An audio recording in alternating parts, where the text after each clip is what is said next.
12వ అధ్యాయం ఆదికాండంలో పిలిచి మరి అబ్రహాముని స్నేహితుడిగా చేసుకున్నారు.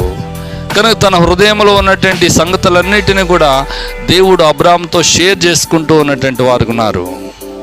అంతేకాదు ఇంకాలా మనం ముందుకు వెళుతూ ఉన్నట్లయితే ఆయా సందర్భాల్లో ఆయా పరిస్థితుల్లో దేవుడు మానవులకి ఎంతో దగ్గరగా ఆయన జీవించినటువంటి వారు ఉన్నారు.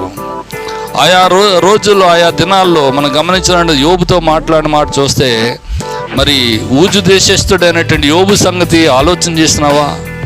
ఆయన నా కొరకు బ్రతికేవాడు, నాకు నీతిని నెరవేర్చేవాడు, చెడుతనాన్ని అసహించుకునేవాడు అంటూ దేవుడు సాక్ష్యం ఇస్తూ ఉన్నటువంటి వారు ఉన్నారు. దేవుడు ఎవరిని కూడా వదిలిపెట్టేవాడు కాదు, అందరితో కూడా ఆయన సహవాసం చేయటానికి ఇష్టపడుతున్నాడు. మనం ఇష్టపడాలి.